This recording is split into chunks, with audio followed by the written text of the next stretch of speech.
欢迎收看关键时刻，我是钟浩和。当今天川普跟全世界谈关税，他谈的不单单只有关税，更是 AI。你看到他今天公布他的 AI 行动计划，甚至直接喊出了他看板上面的这个英文字 “all in”。当喊完 “all in” 之后，有一个国家瑟瑟发抖，这个国家就是韩国。当今天美国跟日本都已经达成关税的协议了，15%的关税，但是你今天韩国根本都还没有上车。不要忘了，他一开始为什么没有上车？当时贝森特给出的提议是什么？你要投资美国4000亿美金。当时他甩都没有甩，没有想到今天韩国的贸易代表来到了美国之后，竟然被放了鸽子，等于是形同吃到一个软钉子。当他看到日本都已经谈完之后，他更害怕。他现在风向马上转变，他说：“我愿意投资5500亿美元，甚至一些相关的条例我都愿意过来接受，甚至说我抄日本的答案都没问题。”但现在回头才发现一件事情：你今天韩国在 AI 的角色上面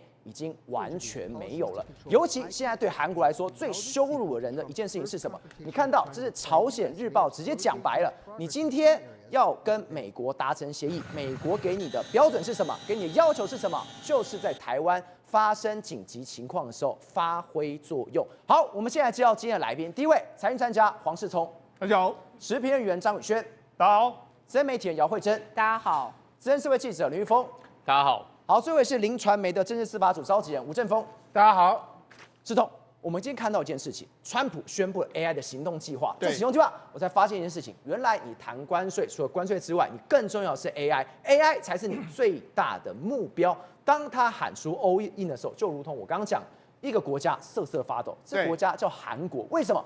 川普，我还没上车啊！对，没错。事实上，昨天晚上的时候呢，川普发动了一个叫做 AI 的总攻击令。为什么 AI 总攻击令？你看很有意思哦。他发表一个这个25页的美国 AI 行动计划。那这里面来说，当然加速美国的 AI 发展。我们要全力发展美国的这个科技，然后我要松绑所有的这个限制管制，然后我要限制敌人的 AI 发展。那敌人就是中国啊。对，所以而且我们要确保美国的这个优势，美国的标准是全世界所用，所以中国当然显然被排除在外嘛。好，另外第二个国家是谁呢？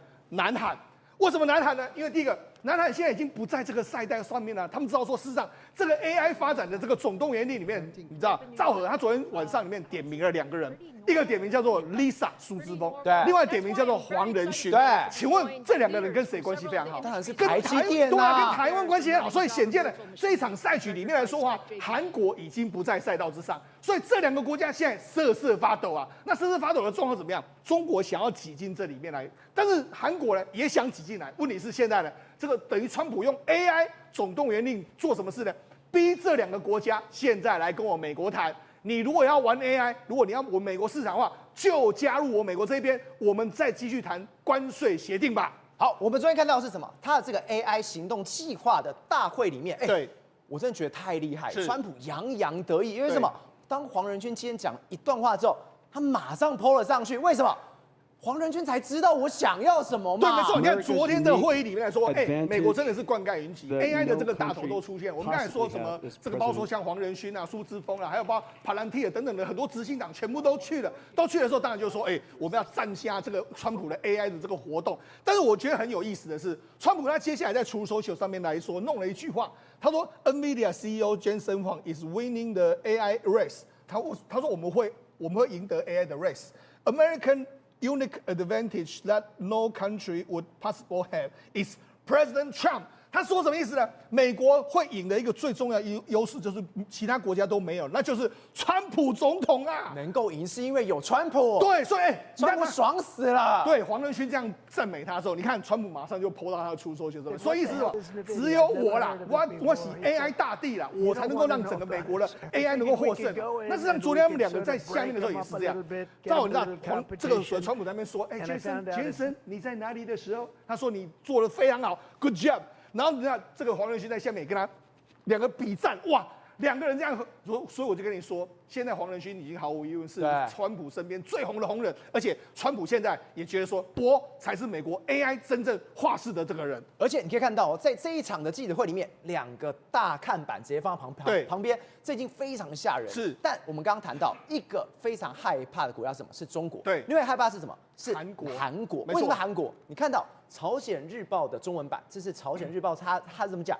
他说美国正式要求将韩美同盟扩大到印太地区。是，不用忘记一件事情，李在明上任之后他是怎么样讲的？是，现在他完全被打脸了。你这样跟我谈成，你先把台湾给我顾好再说。对，没错。事实上，我们知道，事实上，现任总统李在明他都说过一件事，他说台湾有事的话，我们不要介入这个中国跟台湾之间的这个纷争。他认为说台湾有事的时候跟我们没关。另外第二个，他说什么？我们要跟中国说谢谢，我们也要跟台湾说谢谢，一直要保持等距。同时之间，他还要求什么？你知道他当时还没有当总统的时候，他曾经有一个案子，他要起草一个案子。赵伟，你知道什么案子吗？他说，万一真的这个出现区域冲突的时候，他要求驻韩美军不要介入。对，所以他的态度是这样哦。就没想到现在美国就直接跟你讲，美国在这个他们的这个跟他们国防部长相关的会谈，还有外交部部长的会谈的时候，他就说什么？他就说这是朝鲜日报说了，这不是我们说的哦。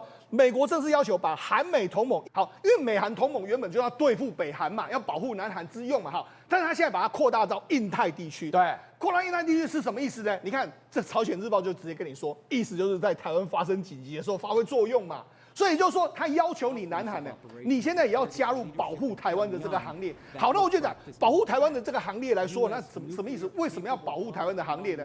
因为我们就把昨天川普总统讲的 AI， 我就讲现在 AI 最重要的地方在哪里？台湾，就在台湾。你看，他要求美韩同盟要扩大到这个印太地区，就是把台湾涵盖在这里面。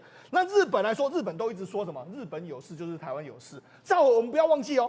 昨天的时候，他不是这个菲律宾总统小马可斯有去跟川普见面吗？对，你知道他们有说了要加强军事合作的时候，对，他们有说什么？你知道吗？他说如果美军被攻击的时候，视同对菲律宾宣战。哦，所以那是什么意思？那就是假设美军介入台海的时候呢，美军被攻击的时候，菲律宾也要加入。对，所以也就是说，你看他要求韩国加入这个同盟，所以现在韩国、日本、菲律宾都加入这个同盟的时候。其实有一个国家不是在这个同盟里面，那是谁？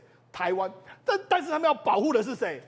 保护的是台湾，这其实不言可喻。所以我跟你讲，现在美国的核心中的核心利益就是台湾。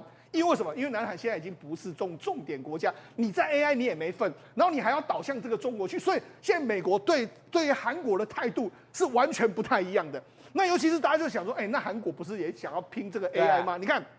事实上，黄仁勋曾经说过，他曾经想要去找韩国要发展 AI， 但是当时三星没有人能跟我讨论这件事情所以我们都以为这个韩国，我们过去讲是半导体晶片的一方之霸，对，结果在这一次我们看见，是韩国人都知道，对，自己在 AI 没有角色了。对，好，那现在对韩国来说更尴尬的是什么？赵和，你知道吗？因为现在不是日本已经跟他们谈成了吗？对，日本获得15%的这个关税，然后同时之间投资5500亿，对不对？那这样的一个状况，那到韩国之前都一直说，哎呀，我们这个稻米、小麦，我们稻米、美牛，我们不能够开放啊。我们对美国谈判是要美拉买这样一个状况就好。现在美国跟这个日本谈成了之后呢，现在韩国紧张了，急了。韩国紧张什么？你看，原本韩国的他们的企划财政部长这个具润泽，还有包括说通商交涉本部长吕汉九，他们两个本来要到美国去，对，说要跟这个他们的葛利尔啊，美国的谈判代表，还有跟贝森特见面，2+2，赶快敲定我们现在美韩的谈判。现在日本谈成，我们要谈成啊。就照人家美国给他碰了软钉子，他们准备要登机喽，登机的前1个小时，然后就贝森特打个电话说，拍谁哦，我临时有事哦，我就不来了。哇，还放鸽子，对，就不来，就他们就没办法去。那没办法去的时候，这是什么意思呢？赵尔，你知道什么意思吗？美国就跟你说，你的条件我不要啦，我现在也没有在稀罕你，一定要达成条件，你就拿更多条件来吧。就没想到现在怎么办呢？现在韩国呢，因为我们知道说原本呢，这个日本，如果我们有看那个当时的时候，川普跟这个日本在达成协议的时候，他原本不是写400个 billion 啊，对不对？然后川普把它画个叉叉，变成是500个 billion， 对不对？就是要日本投资5000亿嘛，对不对？然后他后来对外宣布是宣布了5500亿嘛，好，所以现在5500亿变成是韩国也要追上。那所以韩国现在你看他们现在说什么？韩国政府准备要1000亿美金对美国投资计划，换取关税的这个豁免。这太好笑了！一开始哦，他们韩国跟日本是一样的哦，美国他们要求4000亿哦，对，结果你不要，不要之后，川普继续加码，加码完你就说好，那我跟着加码，对，就这样子上车了。现在他们也可能要5500亿嘛，所以他就说原本4000亿嘛，现在要加了再1000亿，然后1000亿来说，他就说啊，有啦，我们已经跟这个三星啦、SK 啦、现代、LG 都说我们要多承诺多投资1000亿左右，然后包括说像政府也要投立所谓这个投资基金啊，然后还有这个进出口银行啦，这个产业银行啦，还有什么保险这个贸易保险公社啦，还有南韩投资公社都要投资。所以就是说现在南韩全国动起来，为什么？因为日本已经达成贸易协议，我们也想要达成贸易协定。问题是川普现在好啦，反正你拿5500亿拿来再说。好，照你知道这个其实我们台湾可能也要比照办理。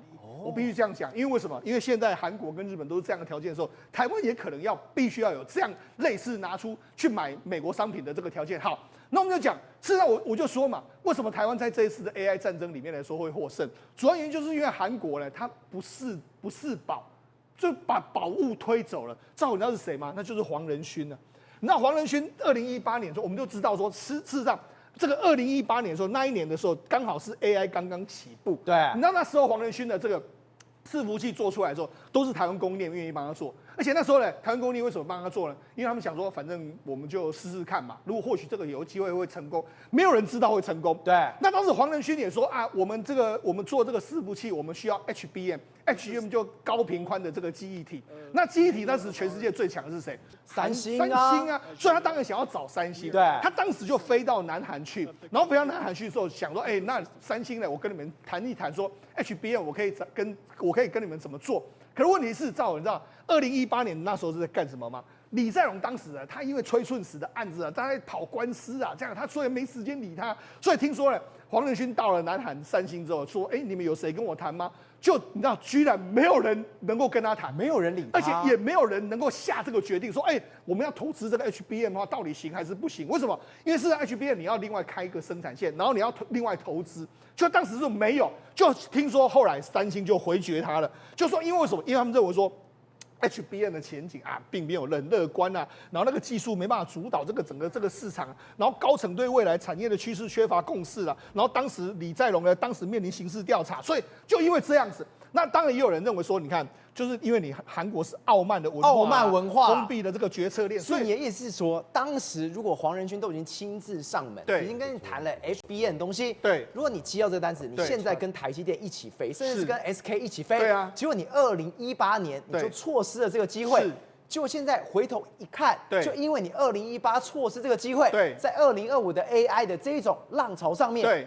一个角色都没了。对，没错，我就讲为什么现在韩国的这个 AI 角色没了。第一个很重要，因为 HBM 如果假设这个三星能够吃下来的话，现在的 HBM 是被谁拿？是 SK 海力士，还有这个美光，他们拿了非常多，三星反而变成谁喊。所以为什么三星在这个 AI 领域里面没有出现？就是这样。好，那你可以看拿到 HBM， 你看 SK 海力士股价是狂奔那跟我们台积电几乎是一模一样，狂奔的一个状况。你看两个公司，2015年到我们刚刚讲2018年，对，这时候开始就狂飙了，没错，就开始上去，对，吃了大补丸了。连同台湾也是一样，台湾也是从这个时候开始往上起飞。好，我跟你讲，因为你根本就不看好辉达嘛，所以你也不会这个投资 HBM。你自然你也不会跟辉达合作做所谓 GPU 嘛，所以你就等于错失这个大机会，所以台湾就一路往上冲，跟 SK 海力士就往上冲，所以黄仁勋就这样子。所以我跟你讲，黄仁勋现在他点滴在心头嘛，你觉得他当初从这个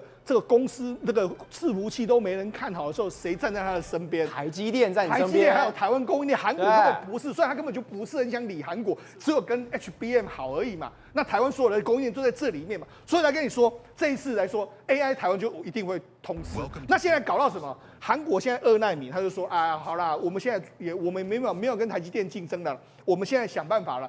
这个先接到一些客户的订单。三星之前不是台积电最大的敌人吗？现在他之前不是放话要把台积电 KO 掉吗？结果你现在说我不做了，现在差太多。你知道现在台积电的这个市占率已经来到65%，那三星才15%，已经他已经没办法竞争过，所以他等于完全错失了在整个晶片领域的这个角色。所以跟你讲，韩国现在已经被整个边缘化，所以我才说。昨天晚上这一场所谓 AI 的这个会议里面来说话，事实上两个国家瑟瑟发抖嘛，一个是中国，另外一个是韩国，韩国现在被弄到边缘去了，所以他现在只能够透过加码这个所谓我要投资美国，用这样看能不能够挤入川普的最爱的国家之内，但是我觉得是蛮难的一个状况。玉峰，我们今天这样如果看过来，其实你可以看到川普的所作所为，包括从课关税，包括从 AI 大战，它后面都有一件最重要的事情是什么？今天我美国的企业，我川普过来造，你看到《华尔街日报》直接讲非常白，川普在全球贸易谈判中为美国科技巨头撑腰。只要帮巨头撑腰，我下一个对准就是你中国了。现在来讲的话，川普跟这些科技巨头的爱恨情仇哦，其实非常非常的纠葛啊。你觉得他真的很爱这些科技巨头吗？他讨厌科技巨头，可是呢，其他人不可以欺负这些科技巨头，只有我大川普才可以欺负。所以呢，你们其他国家如果想用数位广告还有下载音乐，你敢来这边课税的话，那不行哦。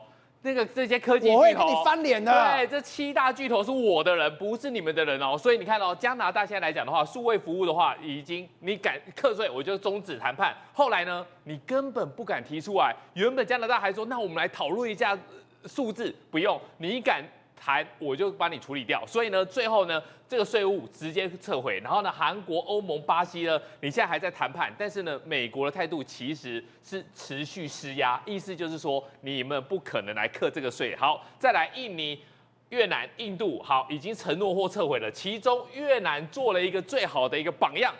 好棒棒！我完全告诉你说，我不会对你的数位广告做数位这些科技巨头的税，我完全不会抽。然后呢，我要做一个代表。所以呢，你看到第一波的时候呢，越南的关税为什么谈那么漂亮？因为他完完全全就是不打算对他下手了。然后呢，美国川普龙心大悦。那我们再来讲，你看哦，他找了这个 AI 加密货币的沙皇 Sachs， 他讲说以后我相信我们身处在 AI 竞赛当中，希望美国赢得这个比赛。美国要赢得这个比赛有2个方面，第一个，他们先怎么样主动放松监管 AI。在过去来讲的话，完全放松了，很多人都觉得说 AI 好可怕哦，会不会有一天，当你的机器人，当你有 AI 程式之后呢，机器人会自己生成一个机器人的一个智慧，但是呢，不用管了。美国现在决定了全面放松，然后放松之后会有什么好处？你就可以无限的投资，把这个资源无限的灌入之后呢，你就一直加成，你会变成个很庞大的势力。所以这就是川普说的 all in， 对，就放松了，我 all in。然后呢，你除了进去之外，你除了把它整个力量加入进去之外，你要扼杀谁？中国。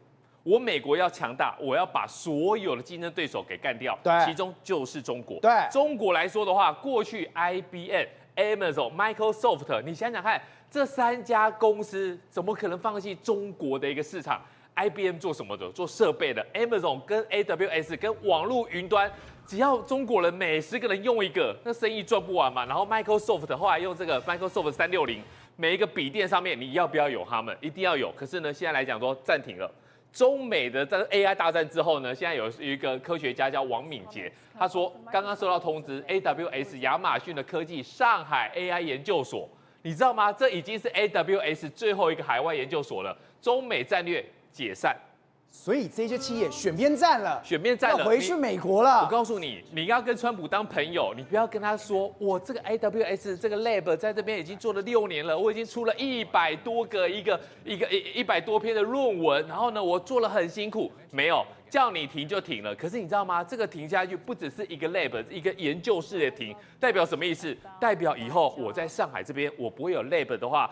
不会有 lab 就不会有什么，就不会有继续的投资。不会有继续的投资的话，那简单来讲就是解散。那解散之后的话，你能不能再拿到美国的技术？你就拿不到了。所以呢，这代表什么意思？代表美国要放松监管，然后呢加大投资。在中国这地方的话，你就直接跟他喊停了。以后这个市场，你不管你 IBM， 不管 Amazon， 不管 Microsoft， 你想要在这边卖软体 SaaS 服务都没有了。你现在只能够专心为的接狼，夜狼等级下。就是川普，你只能为川普服务。还有另外来讲的话，过去很多的美国的投影，为什么一定要帮中国企业拿去 IPO？ 因为这个利润很丰厚啊。所以呢，你知道吗？宁德时代那个时候呢，有去跟要做 IPO 的时候呢，摩根大通跟美银有来帮他。过去来讲的话，其实已经炒过一次了。摩根大通的这个老板 CEO 执行官讲说，告诉大家哦，你看哦，我们跟其他投行围绕各方面的问题做出大量的尽职调查。你们一直说宁德时代有问题，但是呢，我们已经做了滴了，我们去尽职调查了。如果我们觉得是错的，我们就不会这么做。然后呢？然后就没有然后了。但是川普上来之后呢，告诉你说，现在来说的话，议员要对你们承销宁德时代 IPO 的事情传唤摩根大通和美银，你知道吗？这个宁德时代的 IPO 事情之后呢，可能会弄到摩根大通跟美银非常的痛苦。对，简单来讲，在金融圈没有一间投行是经得起查啦。你光你这个 IPO， 你的圈定特定人，还有你当初的这个作价，你怎么做？你弄下去之后呢，大家都撑不住。那撑不住之后呢，代表什么意思？代表说宁德时代这个事情是最后一件了，以后大家都不用玩了。如果你美银撑不住，你摩根大通撑不住的话，你觉得以后还有其他投行没有帮中国企业去美国 IPO 吗？那没有人敢的话，那代表什么意思？代表全世界的资金在美股这个池里面就不会再流到中国大陆的企业。慧珍，我们刚才一路看下来，中国真的是输到一鼻子灰耶，这什么情况？包括他今天在 AI 上面，包括他今天在关税在上面，包括他今天在 IPO 上面，结果你今天输了一鼻子灰的情况之下，你找我们出气干嘛？你在世大运找我们出气干嘛？是我跟你讲，这非常荒谬哦！这中国啊，他在桌球打输我们夺得了金牌之后，每一场就等你找麻烦。你知道你现在看到这一场是我们的跆拳道，我们跆拳道也得了银牌嘛？那事实上，你知道吗？这个奖事实上也就是我们台湾的部长啊，就一个贺电而已。我们的台湾的部长贺电给我们的选手，关你中国什么事？你看2个人，一个男的，一个女的，然后就开始说抢我们的贺电，你有没有毛病啊？你抢我们贺电要干嘛？还好，你看大家就觉得很奇怪，这是你看手上拿的，就是我们台湾的部长要给这个选手的贺电。然后呢，你刚刚提到了啊，这个就是采访的记者，马上一个拐步，我们这个体育记者很厉害哦，也是动作很迅速的，马上就呛他，你想干嘛？你到底要干嘛？你干嘛？然后就骂他两个。不是他们这么激动干嘛？你说刚刚是说什么抢贺电，对不对？贺电来，你看到就是这一张教育部部长的贺电。请问上面有写什么让你们不舒服的字眼吗？你们急什么？你们怕什么？我跟你讲，我觉得只有几个点。第一个点，我国好也在北松家啦。你说你们台湾怎么是个国？你不是个国啊？这是第一点。再后来你往下看，到后面有没有中华民国114年7月23号？什么中华民国？全世界只有一个中国，就是中华人民共和国。哪有中华民国？奇怪了，我们就本来就是中华民国啊。那而且更荒谬的是，这贺电是我们的部长给我们的选手，从头到尾关你什么事啊？用抢的，而且那种嘴脸，然后他其实他还那个学生应该是说参赛的比赛的人有点愣住，还好我们的那个摄影记者动作非常快，然后我们的摄影记者直接讲说你要干什么？你走开！你为什么要抢我们的东西？直接跟他开干起来嘞。然后呢，那个女孩子马上就说你写的是什么？你写的是中华台北吗？然后就开始就是说你们违反了规定，然后在那边还就对了。然后还好，而且几度我觉得我们的一个摄影记者应该有在打篮球，一个拐子不断的挡住他。后来等这个采访结束之后，他就直接跟他正面对决，然后就开始2组人嘛，然后就马上就互相，比如说你看我们的摄影，我们的那个有台的摄影就直接完全不让，然后就跟他直接对干起来。所以你看，另外那个也是，所以呢，我就觉得这个东西是贻笑大方，他们已经嚣张到他们要闯进去里面了。我们的选手还在接受访问，我们才在刚拿到贺电拍2张照，他们是直接想要冲进去里面的。我跟你讲，幸好马上发现了中国这样子阿爸跟野蛮的这样的手法其他国家你知道吗？法国的选手在旁边马上就讲台湾，人家都看在眼里，看不下去了，所以人家旁边的人就会帮你站一下嘛。而且后来才发现，不是只有这一场啊，原来这整个世大运这一次比赛，我刚刚不是提到的关键点吗？什么关键点？就是在桌球比赛。我们都知道，中国人认为他们桌球是世界第一，没有想到在桌球比赛的时候，我们男子团体打败他们，夺得金牌。对，哇塞，他们整个就不行了。从那一天开始，每一场比赛都给你找麻烦。后面的比赛他跟你讲，比如说我们加油，对不对？他跟你讲说，你加油太大声，加油太大声也要抗议，莫名其妙。然后再来羽球我们是银牌嘛，然后羽球呢，他也是要跟你们抢，也是要跟你们抢你这个贺电，然后再来他就开始讲，我讲最肮脏的一招是什么？他们竟然还偷偷去找，我们就有那个医疗团，我们医疗团会租一个地方，然后当成是他们的物理治疗室嘛，结果没有想到他竟然去施压，他们那个当地这边的一个市长的秘书，叫市长秘书去跟我们承租的那个地方的房东，我们都有挂中华民国国旗，竟然叫他们的房东说，哎呀，你们不要挂国旗，你们不要挂国旗，垃圾包啊！真的是你会不会太恶心、太脏了一点？搞到这个地步，讲一句难听一点的啦，你不管弄任何一步啦，你再怎么样用这种垃圾包。桌球的金牌还是我们赢了。对，因为拿了就拿了嘛，你输了就输了，你下次再练功夫练好一点再来嘛。那开始没敌了，每一场都给你乱搞，然后呢再来这个类似的情况，其实之前也发生过。2021年，其实这一次也很感人。2021年的时候，那一次也就是自由潜水哦，这个自由潜水世界锦标赛啊，这一幕我相信有的观众朋友可能还有印象。你看潜水为什么要突然之间把一个我们中华民国我们的国旗。对，为什么会突然之间，而且大家马上扬起掌声，你知道吗？就是一样，拉萨博他们那时候就是第27届 AIDA， 也就是刚自由潜水的这个相关的比赛，全部44名选手，在44名选手快你去比赛的时候，都会有国旗嘛，那国旗就知道是哪一国的选手嘛。结果你知道吗？中国他们不要脸啊，他们竟然跑去跟主办单位施压什么？说哦，你如果有中华民国的国旗，我告诉你，你的转播我们中国不转了，14亿人口看不到了，就这样就施压就没有想到这个主办单位就这样被他施压成功了。后来就变成是我们中华民国的选手出来之后，只有我们那个国旗是空的。然后呢，其他的国家选手这样，果然日本是我们的好朋友，日本就说，与其这样，请你也把我们日本的国旗拿掉。如果中华民国的国旗没有被弄出来的话，那你把我们日本国旗拿掉。所以你说一开始大家都是有的，结果你中国施压之后，这个没有了。这没有之后呢，现在包括日本、包括俄罗斯、美国、克罗埃西亚、荷兰、澳洲、韩国、法国、德国、斯洛维尼亚等10国。全部都挺我们了，如果不要放国旗，我也不放。是，所以就44个国家里面，至少有10个国家就说，那请把我们的国旗。你看这多感人，就是说他们就会认为你的政治这一个不可以把你政治的脏手深入到我们的自由潜水相关比赛嘛。后来我们的选手就也是，他就说，事实上当时的主办单位给了他两个方案，第一个方案他就说，哎呀不好意思因为这中国在跟我们抗议啊，没有办法转播，这样造成我们很大的损失啊，所以要么你就是接受奥委会这个中华奥运的那个旗帜，要不然你就没有国旗。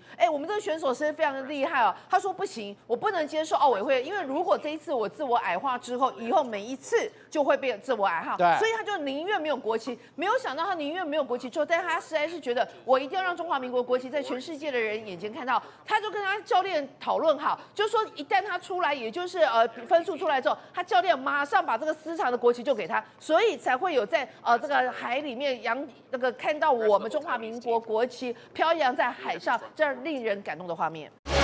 宏观取材，厘清真相，犀利精准，深入剖析，时刻掌握关键，新闻时事不漏接。老时段，新气象，我是钟浩和，关键时刻2.0全新出击。